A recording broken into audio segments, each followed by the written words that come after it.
Vamos a tocar un poquito de la práctica de lo que son los pasivos.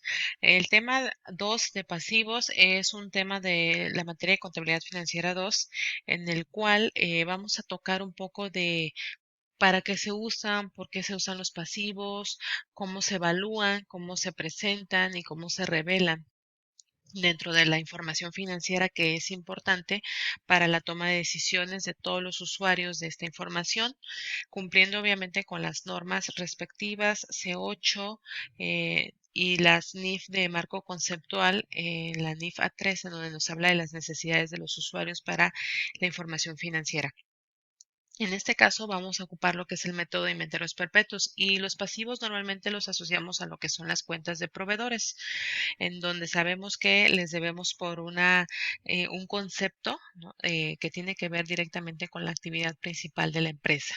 En este caso, un proveedor, si yo me dedico a la venta de ropa, serían los proveedores, son los que me dan la mercancía como es la ropa, ¿no? Si yo le compro a una persona a crédito unos estantes para la exhibición de la ropa, estos no serían mis proveedores de forma directa, ¿no? Dependerá de cada quien y del juicio profesional del contador para determinar si de manera indirecta también los consideraré como proveedores para lo que es el registro de la contabilidad. Sin embargo, en este caso vamos a enfocarnos en las cuentas de pasivos más comunes y sobre algo que encontramos que son pasivos y que nos permiten darle liquidez a la empresa y que obviamente al final, al ser pasivos, al ser una obligación, tenemos que pues hacerle frente a la obligación y hacer el entero o el pago de esa obligación. Entonces, en la primera parte nos habla de compra de mercancías a crédito con la firma de un pagaré. Este pagaré obviamente es un pasivo, pero no es en la cuenta de proveedores, no es la cuenta contable de proveedores, es una cuenta contable que llamamos documentos por pagar. En el segundo nos habla de que se devuelve mercancía a los proveedores de lo que compramos en el asiento 1 y en el número 3 nos habla de el pago. Recordemos que al ser una deuda debemos hacerle el pago a esa persona por lo que es nuestro pasivo. Y después adquirimos una papelería, supongamos que tenemos crédito con una persona que nos entrega papelería en la empresa y nos da un crédito de 2 meses o 60 días, entonces vamos a ver cómo contabilizamos esa parte primero y después pasamos a lo que son la emisión de obligaciones. Ok, yo ya tengo aquí resuelto el ejercicio, ¿sí? Entonces, en el primer ejercicio o en el primer asiento es la compra o adquisición de mercancía con la firma de un pagaré. Lo llevaré a documentos por pagar y mi IVA será un pendiente de acreditar. Esa es la cantidad. Después resulta que hay una devolución, ¿sí? De 100,000 pesos de mercancía. La mercancía, recuerden que en el registro contable de la cuenta donde se hace el registro de la salida de mercancía o de la entrada de mercancía, esa cuenta no lleva IVA. Sin embargo, la operación de la compra de mercancía sí tiene un impuesto. Por lo tanto, entonces mandaremos al almacén 100,000 pesos porque va a regresar la empresa va a regresar mercancía, entonces los almacenes o la cuenta de almacén es disminuida.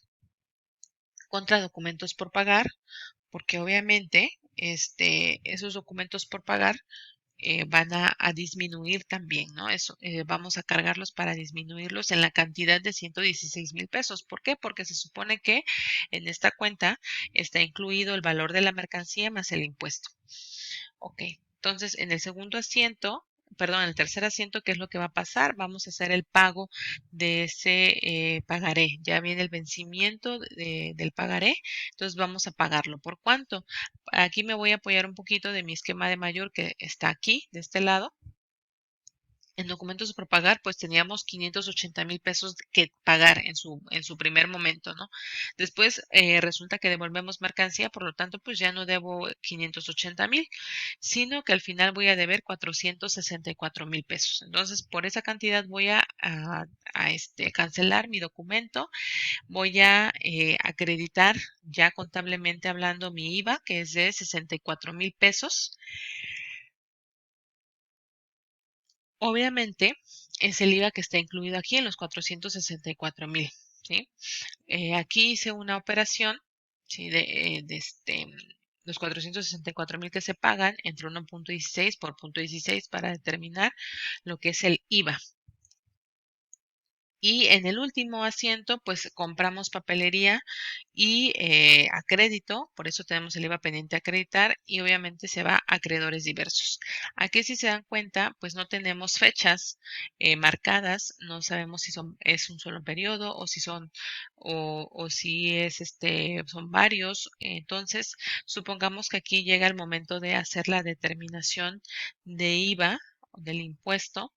Supongamos que este es un periodo, el único impuesto que tenemos realmente es el IVA acreditable, por lo tanto, en ese momento, ¿sí? Tendríamos un IVA acreditable, perdón, un IVA acreditable que cancelar, y como no tenemos IVA trasladado, pues determinamos un IVA a favor, ¿no? Entonces cancelaríamos aquí por 64,000 pesos el IVA acreditable, ¿ok? Aquí se tendría que hacer obviamente el movimiento en los esquemas de mayor y quedaría en ceros. Y de ahí pues tendría que abrir una cuenta nueva que se llame IVA a favor, ¿no? ¿Por cuánto? Por 64,000 pesos. Recordemos que el IVA a favor es una cuenta de activo que me da el derecho de en otro momento solicitarlo a la autoridad o bien en una devolución o acreditarlo, perdón, para otro IVA que tenga o que pueda yo pagar, ¿sí? Ahí está. Entonces, esa es la primera parte de nuestro ejercicio de pasivos. Ahora vamos a pasar a lo que es la emisión de obligaciones. Ok, en el caso de la emisión de obligaciones, emitimos estas obligaciones para, pues como quien dice, poner nuestras valores en el mercado o venderlas, obtener el dinero y obviamente después tenemos que regresarlo. Para ello se va a dar unos intereses, ¿sí? Entonces la emisión es de 10,000, perdón, 10,000 obligaciones. Cada obligación vale 2,000 pesos cada una. Hay una tasa de interés del 10% mensual y establece el pago de los intereses de manera semestral, los días 31 de enero y 31 de julio. También me dice que el pago de las obligaciones se realizará al término de la vida de la emisión a los 5 años. O sea, a los 5 años yo voy a regresar estos 10,000 pesos, perdón, 10,000 obligaciones,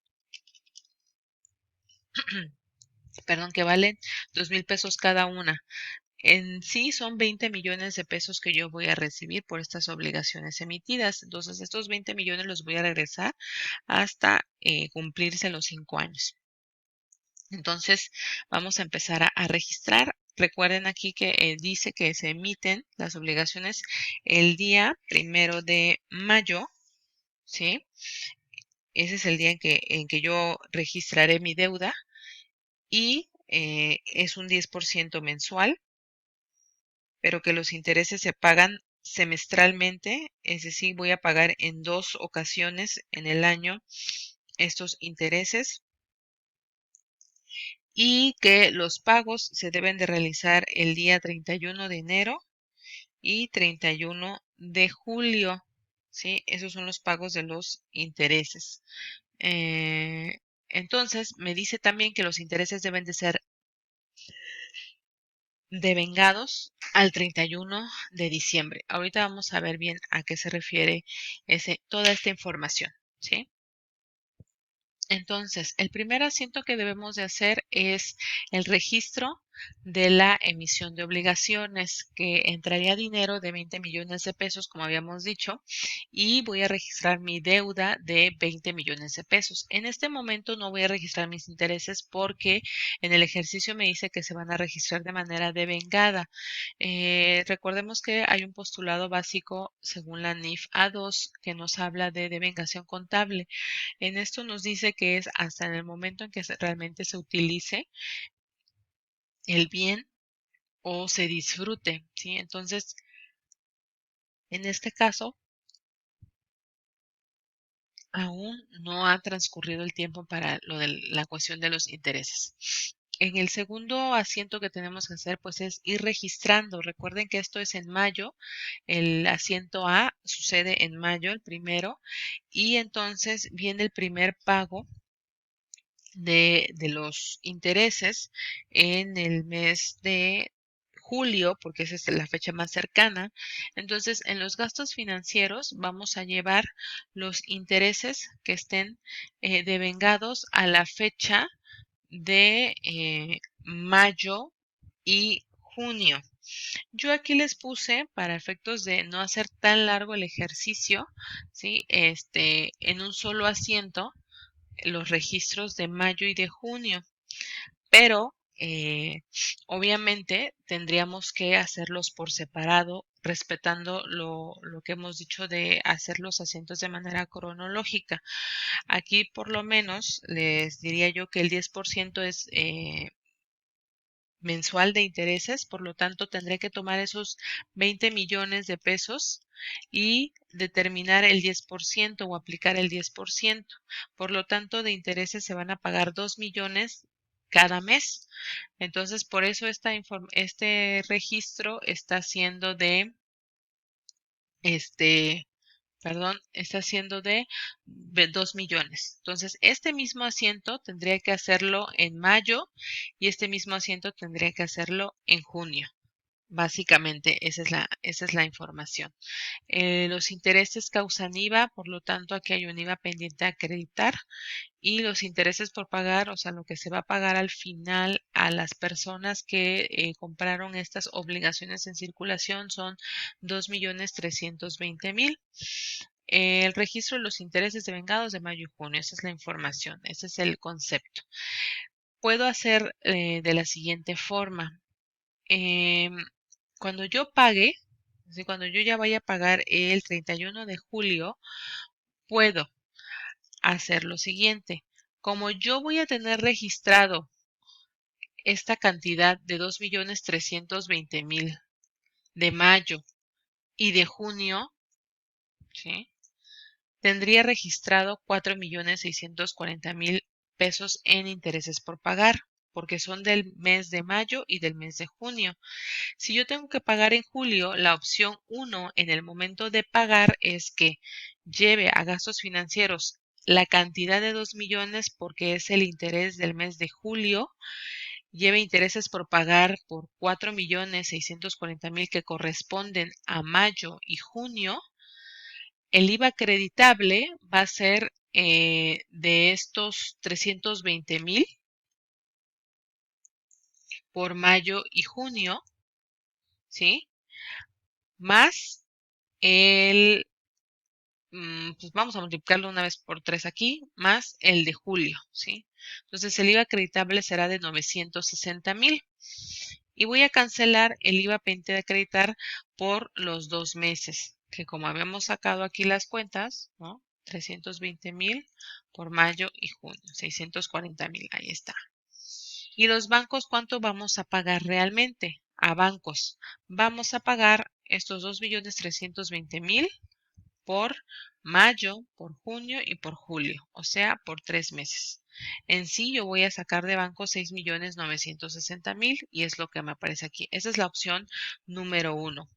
¿Qué quiere decir? Que yo registre mayo y junio como intereses por pagar y que en el mes de julio registre directamente a gastos financieros y a bancos, ¿sí? La opción número 2 sería que yo devengue lo que corresponde a julio, es decir, que repita este mismo asiento que hice para mayo y para junio, lo repita, y después cuando venga el momento de pagar, pues cancele mis intereses por pagar, ya no por 4.640.000, sino por 2.320.000 por 3 meses, ¿sí? Cancele mi IVA acreditable no por este 320.000, sino por 3. Ahí están los 960.000, ¿verdad? Y mis bancos por 6.960.000 y el IVA pendiente, pues obviamente por 960.000 pesos. Viene el asiento número C, que son los intereses devengados para agosto, septiembre, octubre, noviembre y diciembre. Es decir, 5 veces tendría que hacer este mismo asiento para la devengación de los intereses de cada uno de esos meses entre agosto y diciembre. Cuando se cierra el ejercicio, que es en diciembre, yo solamente he pagado ahora sí que nada más he hecho un pago del 31 de julio. Entonces, agosto, septiembre, octubre, noviembre y diciembre no se van a pagar, ¿sí? Entonces, aquí se quedaría nada más. ¿Sí? Hasta aquí sería para el primer ejercicio. Aquí, hasta esta parte, yo tendría que hacer mi estado de resultados, mi balance general y continuar en el siguiente año. Por eso aquí les puse una línea amarilla donde dice siguiente ejercicio. Para el siguiente ejercicio, el pago es el 31 de enero. Por lo tanto, en enero yo tendría que hacer ya sea por opción uno o por opción 2, tendría que hacer la devengación y el pago de los intereses por pagar. ¿Desde cuándo? Desde agosto. Agosto, septiembre, octubre, noviembre, diciembre y enero, que son los 6 meses. ¿Sí? En este caso, aquí es el pago de los intereses del segundo semestre. ¿Cuántos intereses por pagar? Son de 2.320.000 por 6, ¿sí? No coincide esto porque aquí estamos haciéndolo por 5, ¿vale? Y aparte estamos registrando los del mes de enero de una forma separada, ¿sí? Pero esta es la opción 1, acuérdense. Y la opción 2 es hacer el del mes de enero y después pagar completo. ¿Acuerdan cuánto era? 2.320.000 por 6. 13.920.000, ¿verdad? De intereses, ¿ok? Y obviamente ya hasta el final, ya pasaron los 5 años, ya llegó el fin de la emisión de las obligaciones, entonces ¿cuánto vamos a pagar? Los intereses los fuimos pagando semestre a semestre. Entonces ahorita, ¿cuándo o qué cantidad vamos a pagar? Solamente los 20 millones de pesos, los 20 millones que estuvieron aquí al principio, ¿verdad? En obviamente invirtiendo las cuentas. Entonces, por devengación, así sería, por devengación contable, que es lo ideal o es lo correcto. ¿Ok? Bueno, pues espero que pues haya quedado más o menos claro. Este es el balance general al 31 de diciembre, es decir, hasta aquí donde habíamos marcado. Aquí vemos que todavía tenemos nuestros intereses por pagar por 11.600.000 que corresponde a, eso lo voy a poner por acá, que corresponde a 2.320.000 por 5, ¿ven? Que son agosto a diciembre. Y obviamente las obligaciones en circulación que están pendientes.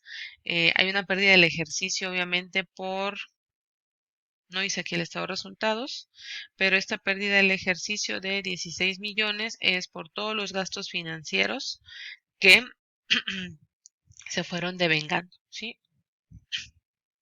Entonces, esos son mi pérdida del ejercicio. Y mis bancos, obviamente por los 13.040.000, aquí ya porque puse el E1,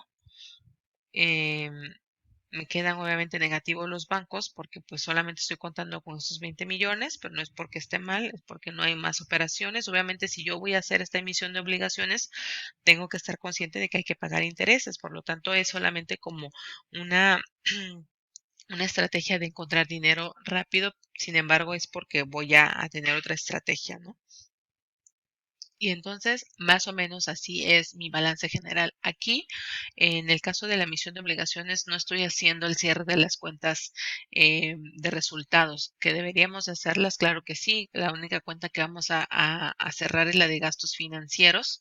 Esos gastos financieros en el ejercicio fueron 2 millones por el mes de mayo, junio, julio, agosto, septiembre, octubre, noviembre y diciembre. Ahí suman 8 meses, ¿sí? Entonces, vamos a hacerlo para que ustedes lo vean. Aquí están los 16 millones, que es la única cuenta de resultados que tenemos. Esto se tendría que cerrar cargando a pérdidas y ganancias con abono a gastos financieros y después cargar pérdida del ejercicio y abonar pérdidas y ganancias para registrar la pérdida de 16 millones, que es la que está aquí. Este balance está haciéndose, en forma de reporte, por lo tanto, el activo menos el pasivo es igual al capital contable, que está identificado por capital social o está integrado por capital social, que está en el capital contribuido y el resultado del ejercicio que está en la clasificación de capital ganado. ¿Ok? Bueno, pues básicamente esa es la explicación de emisión de obligaciones junto con pasivos, ¿no?